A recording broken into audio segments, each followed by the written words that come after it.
And now it's time for the Daily 3. That's 3 questions, 3 minutes. Take it away, Sam.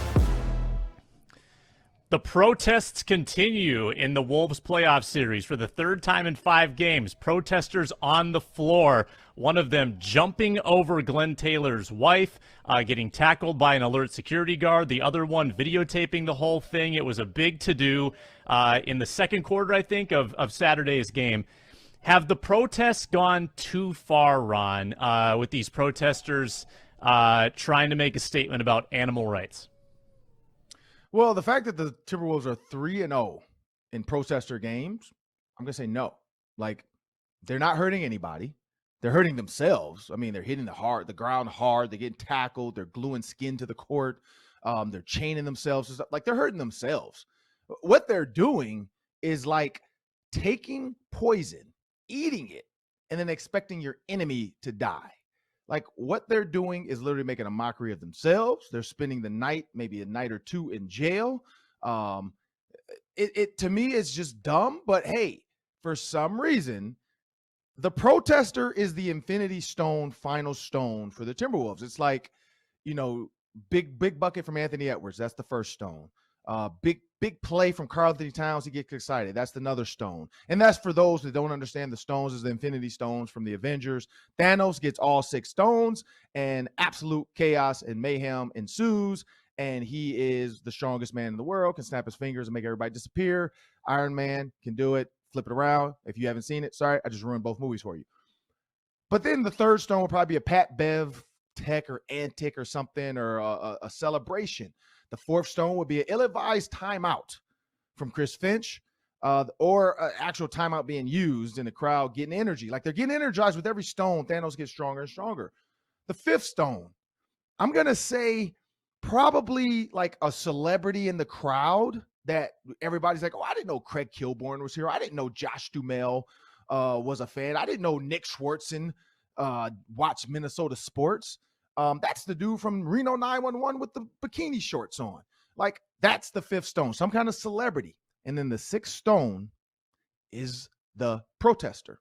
When that protester hits the court, the Timberwolves are invincible. They are unstoppable. They can snap a finger and make half the shots that the Grizzlies take disappear. Like, that to me, it's the 6 infinity stones, and they are the 6. When we get a protester, they're 3-0. And so I don't think it's gone too far. Nobody's been hurt. Nobody's been, injured in this. They don't try to hurt the players or, get in their way. It is dangerous, though, because you're jumping over people and all that stuff. You can hurt fans.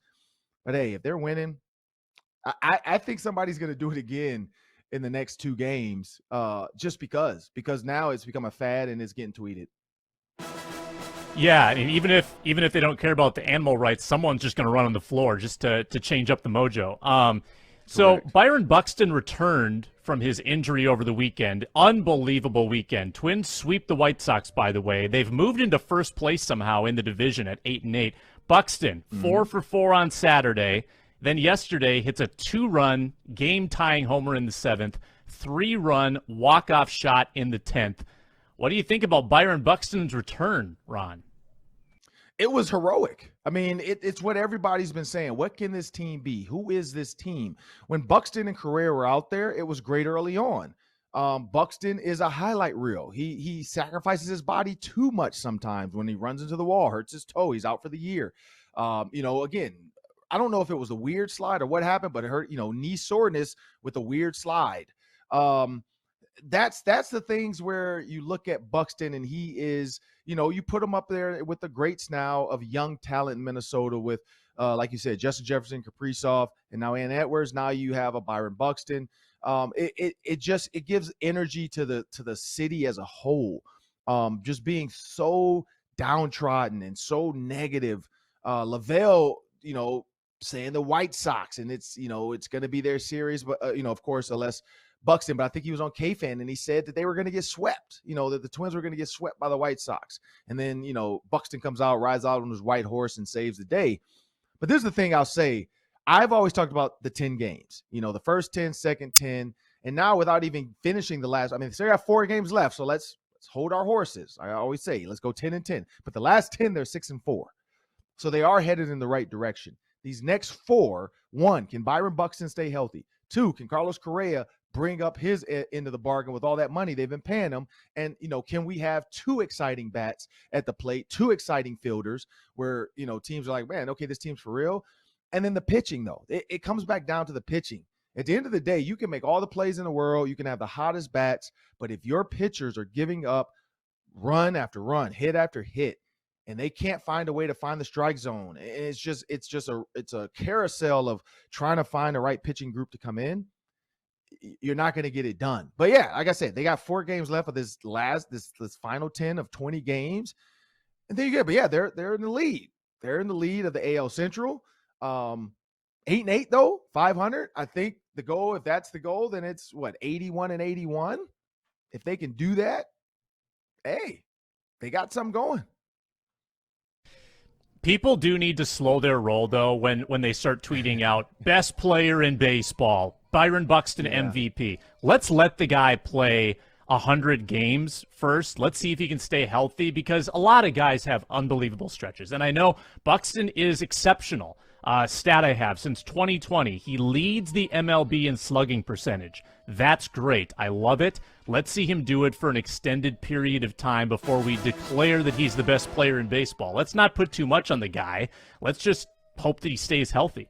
I've got one more for you, Ron. So it's draft week. I want to ask you a fun draft question. What's your favorite Vikings draft pick in the last 10 years?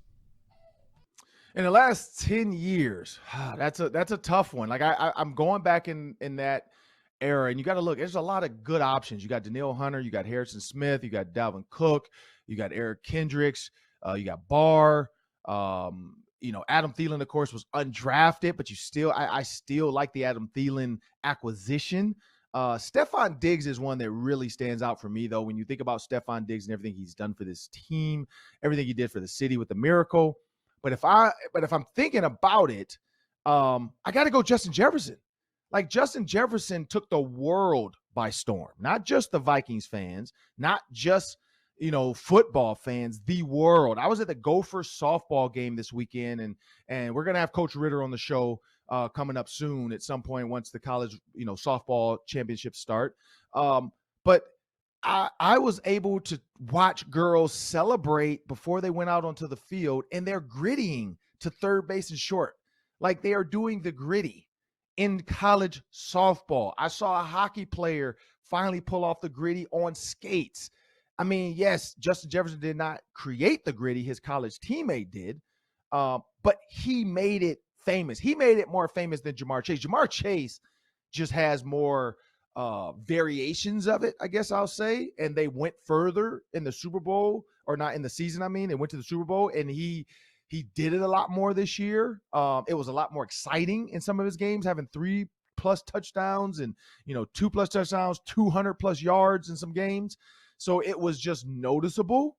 But Justin Jefferson is still the gritty king. He still made it worldwide, not local, not Minnesota, not even just football across the NFL. John Morant gritties. I mean, you got guys in the NBA. You got baseball guys. You got hockey. You got soccer. I saw a rugby guy in a different country do the gritty. Like, Justin Jefferson is international. He's international. I mean, other than Randy Moss, there's not a lot of international football players. There's Tom Brady. You got Drew Brees. You got Aaron Rodgers. Those guys are internationally known.